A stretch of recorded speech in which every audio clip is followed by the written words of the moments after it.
നമസ്കാരം, പത്മാസ് കുസൈനിലേക്ക് സ്വാഗതം. ഇന്ന് തയ്യാറാക്കാൻ പോകുന്നത് മുളപ്പിച്ച പയർ വെച്ച്, അതായത് സ്പ്രൗട്ട്സ് ദോശയാണ് തയ്യാറാക്കാൻ പോകുന്നത്. കാരണം ഇതേപോലെ നമ്മൾ എല്ലാവർക്കും അറിയാമല്ലോ എങ്ങനെയാണ് നമ്മൾ ചെറുപയർ മുളപ്പിച്ചെടുക്കുന്നത്. ഇതേപോലെ മുളപ്പിച്ചെടുത്ത് നമ്മൾ ബോട്ടിക്ക് വെച്ച് കഴിഞ്ഞാൽ പല വിഭവവും നമുക്ക് ഉണ്ടാക്കാൻ പറ്റും കേട്ടോ.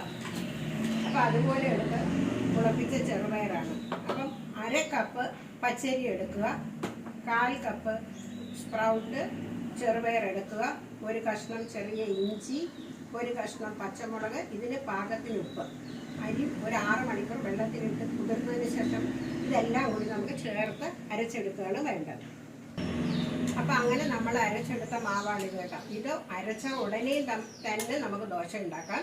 3-4 മണിക്കൂർ കഴിഞ്ഞും ദോശ ഉണ്ടാക്കുന്നതിന് കുഴപ്പമൊന്നുമില്ല കേട്ടോ. അപ്പം നമുക്ക് ദോശക്കല്ലിലേക്ക് മാവ് വെച്ചു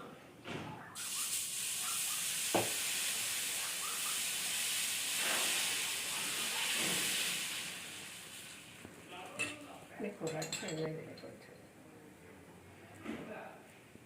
ഇനി അടച്ച് വെച്ച് നമുക്കിതൊന്ന് വേവിക്കാം.